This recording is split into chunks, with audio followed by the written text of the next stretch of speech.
What's up, everybody? Welcome back to Investing Sucks. And today I'm going to be doing an update video on a company that was one of the first ever companies that I covered on this channel. The company is Converge Technology Solutions. So I asked you guys in a poll about 4 weeks ago what company you would want to see me do an update video on, since about a year has passed since I covered some of the first videos that I did on this channel, which were mainly up and coming technology companies based out of Canada. So Converge was one of them.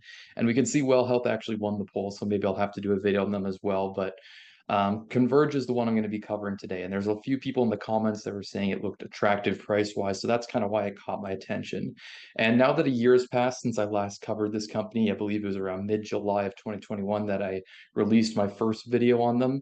I think it's a good time to actually do an update video on, because I think you should probably wait at least a year before doing an update video on a company, because you have to leave some time for things to actually materially change in the business. You can't be doing a new video on a company like every 2 weeks, because not enough things have happened, right? I mean, maybe unless the company's going through a bankruptcy or something big is happening and you're trying to constantly keep track of everything that's going on. But if you're actually trying to reassess your assumptions, personally, I think you got to wait at least a year, because, you know, that like a year in investing terms is really not that long. Even 5 years, in my opinion, really isn't that long. And especially if you're investing in a company and you're doing a valuation of the company, when you're trying to value a company, you're projecting how much money they're going to earn throughout their entire lifespan, not just, in most cases at least, not just the next year or the next 2 years. So you have to wait at least a year to truly reassess your assumptions. So in this video, this is what we're going to do. We're going to look at what's changed in the business. I'll recap some of the conclusions that I made in the previous video, just in case there's some people watching this that didn't watch that video. And then I'm going to go back to the valuation I did the company, given all this new information we have, and reassess things and see, are they actually worth getting into now at their current price? So that's what we'll do in this video, and we'll get into it now. But the first thing I want to do is go to the stock price just to see what kind of action has happened over the past year. So it was around this time I did the video on them, and they're worth about $11 a share at this time. And they've since fallen to just over $6 per share. And they've actually come up recently. They're even under $5 per share not too long ago, but $6 per share now. So that's a pretty substantial 1 year decline. And I think there's many reasons why that happened. One of which is it was probably just part of the broader sell-off in general technology stocks that we saw. A lot of software related stocks lost a lot of value. So maybe the market just lost appetite for them, and Converge was kind of part of that. Also, probably had something to do with dilution, because if you know anything about Converge, you know they're doing a roll-up strategy and they're issuing a ton of shares in order to make acquisitions. So that was maybe part of it as well. I mean, there's a whole plethora of reasons why this could be. The goal is not to speculate on that. The goal is to say, okay, the company is now being offered to us at $6.10 a share. Is that a good deal? So that's what we'll determine now. Now, one point I'd just like to quickly clarify about Converge is that they are not a company that makes their own software or makes their own hardware and sells it. Who they actually are is they're kind of like a consulting company where they advise clients, they help them implement their software, they advise them on what type of things they would need in order to meet their IT requirements. They resell software and hardware developed by third parties. So they're not really, developing their own things. They're more like a reseller. And the reason I have the income statement pulled up here is because you can tell that that's the case by their gross margins. So their total revenue last year was about 1.5 billion, and on that they did about 350 million in gross profit. So most actual software companies, their gross margins are going to be in the range of 70, 80, even 90% gross margin. This is only about 20, 25% gross margin. So clearly there's in the whole supply chain of IT, there's much more value being offered if you're the company that's developing the software that everyone wants to buy. That's why you see those software companies with astronomical valuations, right? It's because if their software ends up being the industry standard, then those companies will turn into real cash cows. But it's not really the case with this company. Now, that doesn't mean this company is horrible. It doesn't mean they're a failure. It just means that we have to value them a little bit differently than we would with other IT stocks that are out there. So if this is the case, then what actually makes this company unique, right? Like what's their value proposition? Why would you want to invest in this company as opposed to just a more traditional software company that is probably making a lot more money and has much more growth potential? So they discuss what their advantage actually is here. And remember before I said they're doing a roll-up strategy. So that's really the answer to that question is they're executing a roll-up strategy, which means they're purchasing a bunch of smaller IT service providers around the world, and they're trying to do things like streamline operations, take advantage of their larger scale to negotiate more favorable contract terms with their software vendors, their hardware vendors. Like they talked about some of their IT vendors and distributors, which are IBM, Cisco, and Dell. And then they also have a whole laundry list of different software services they provide, everything from digitization, virtualization, analytics. I mean, basically take any buzzword you want in the IT world, and this company has their foot in it somehow. So what's really unique about this company? Well, for one, I think the market that they're going after here, which they call ITSP, IT service provider, is perfect for a roll-up strategy because the best markets for roll-up strategies are ones that are highly fragmented. So number one, and number two, there's no one company that's dominating the entire market that's going to make it really difficult for a new incumbent to compete with them.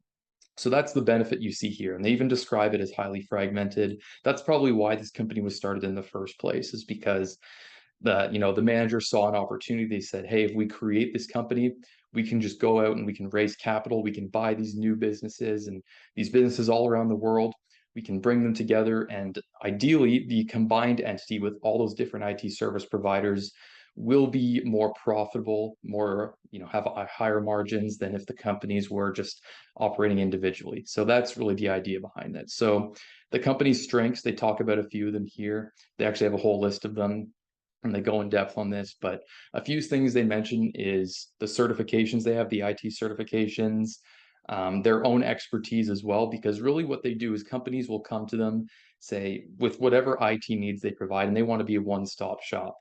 So that involves everything from hardware to software. Again, there's a whole laundry list of stuff. I don't want to get too in depth on that because I covered it in my past video, but just so everyone's kind of up to speed on what this company does, who they are, I figured I'd touch on that briefly. So, like I said, roll-up strategy, perfect for this market. Okay, so next I want to discuss four key takeaways from the previous video. So number one was that the company appeared to be offering growth at a reasonable price. So for reasons that we just discussed, they weren't, very aggressively priced like some of these other software companies. They weren't super expensive. They were reasonably priced given what the company actually is. So that was one thing I liked about them.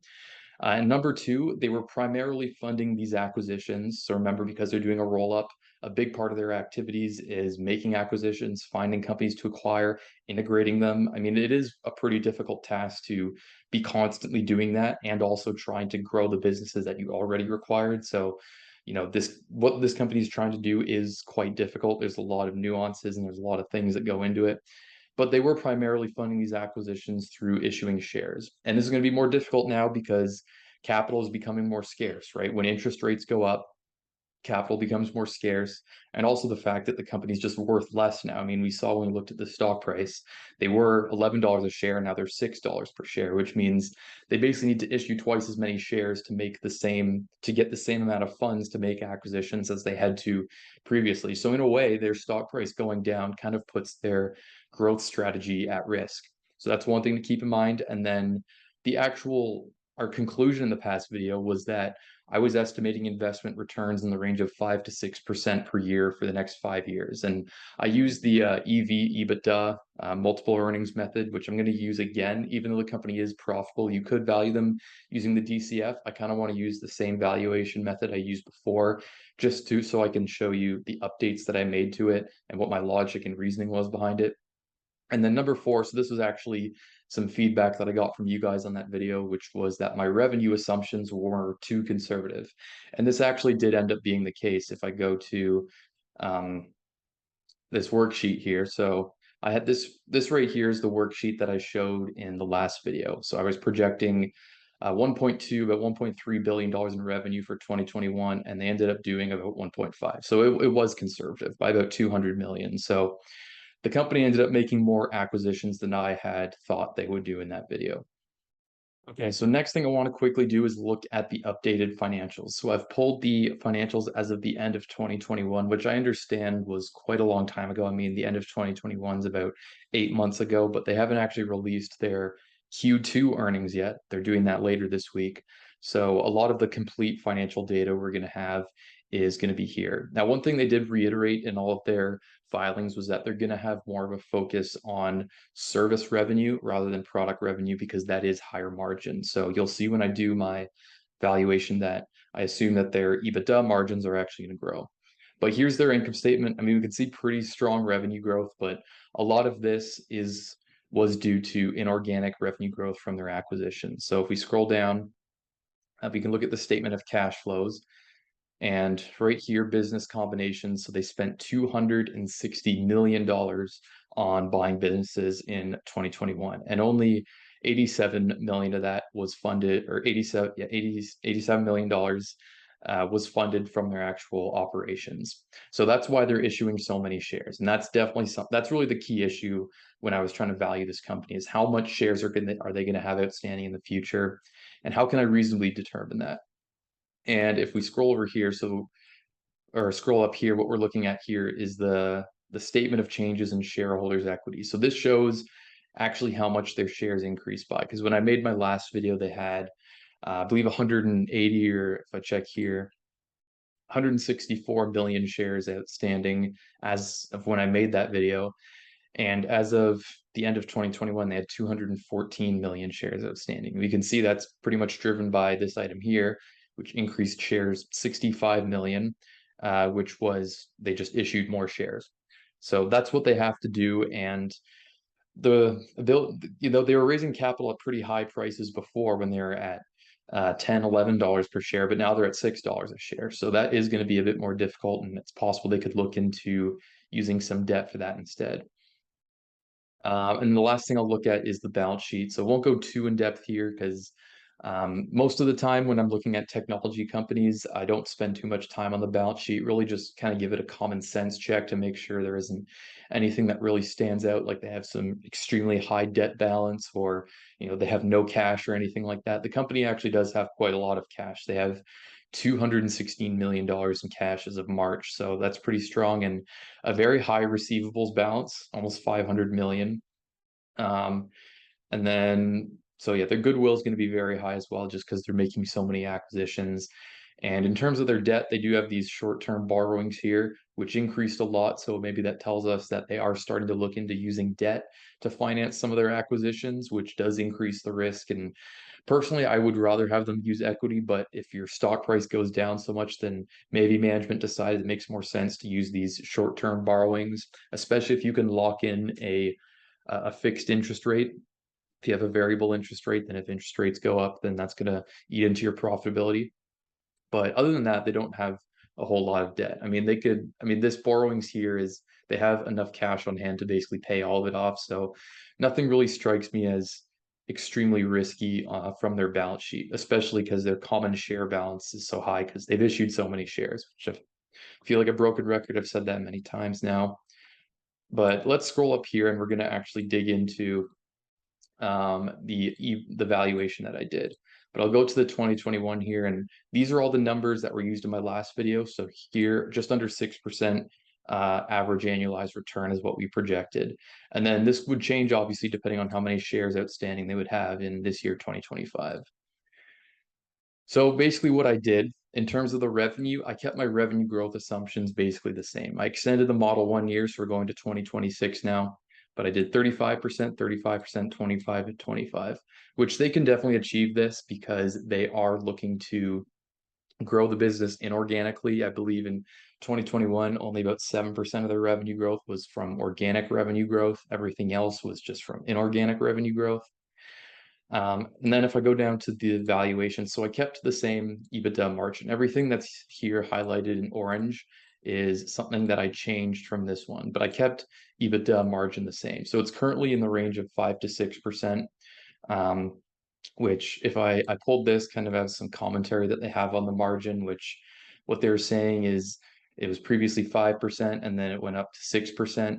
And in Q1 2021 is about 7%.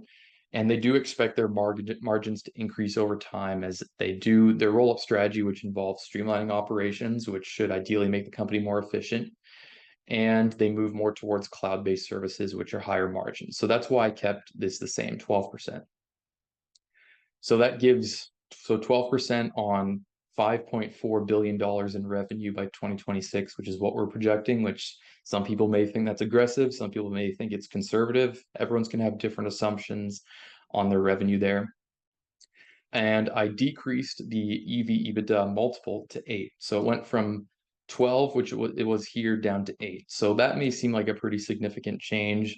And I did this for what I think is a good reason, because something has changed very significantly now versus a year ago, which is what I've already discussed, which is that capital is now much more expensive because with interest rates rising and the company's stock falling, their ability to find funding that they need in order to execute their growth strategy is going to be difficult, and it's going to be more expensive for them to do. And a valuation multiple depends on a company's growth prospects, and a higher multiple means higher growth prospects. And those growth prospects still exist. They still have the ability to identify companies that they can acquire and go and acquire them. But it's now going to be more difficult for them to do that because it's going to be more difficult to obtain the external financing that they need in order to do that. And as we saw, they're not generating enough cash from their operations in order to finance their growth strategy. So they have to do that. They are going to kind of be at the mercy of the capital markets. So that's kind of the logic behind that. I did build a bit more conservatism into the model by doing that. I also updated the debt and the cash because I just saw them take on, much more short-term borrowings and their cash balance go up. So, I mean, this doesn't really have that much of an effect on the model overall. So it's basically negligible. So here's their estimated market cap, $5.2 billion. But in order to get to the price per share, we divide that by the shares outstanding in 2026. So I estimated this to be just over 600 million shares outstanding. And as we saw, it's currently 215 million.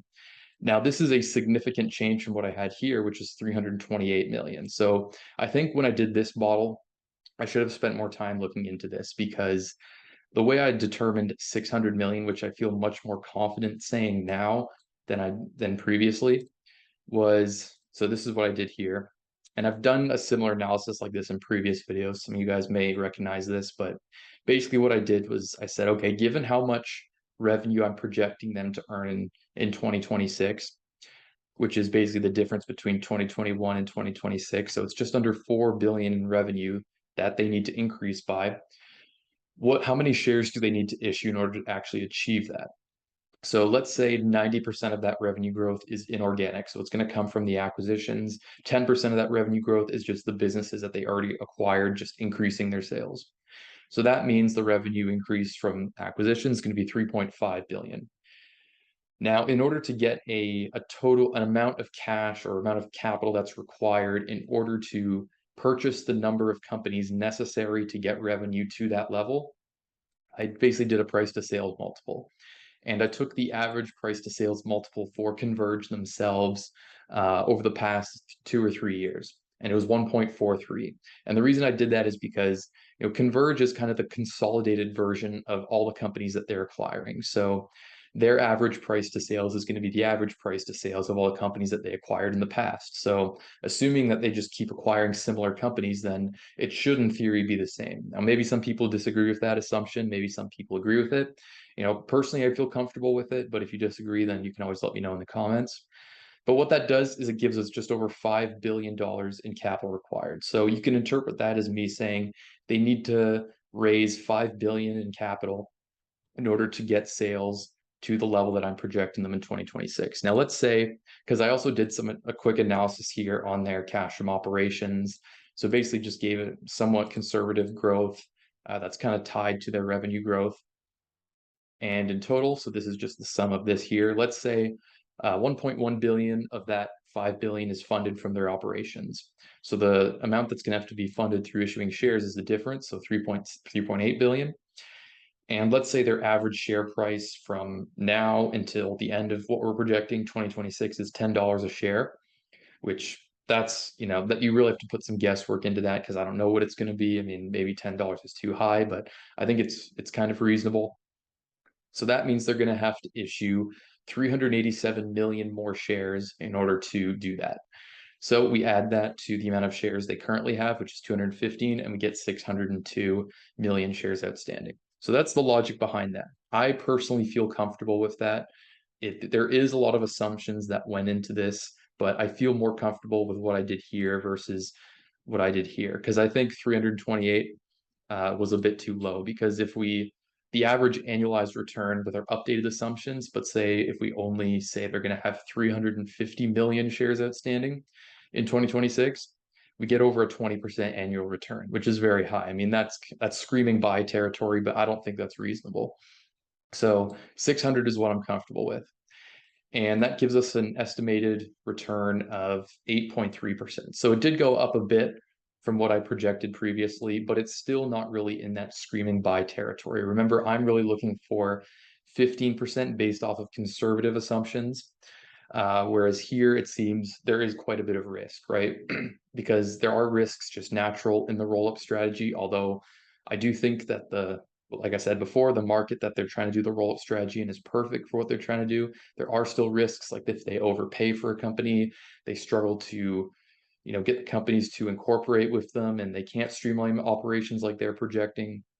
There is a lot of risk. So in order to protect yourself from that risk, protect yourself from the unknown as a retail investor, you do want to build in more conservative assumptions, because you can't predict the future. You never know what's going to happen. But anyways, 8.3% is what I'm comfortable with, and this is given their current price at $6.10 a share. So maybe let's say if they went down to $4, it would be a much more attractive investment return at that. So I will keep an eye on this company because I do think it's interesting, but at the current price, it's going to be a pass from me.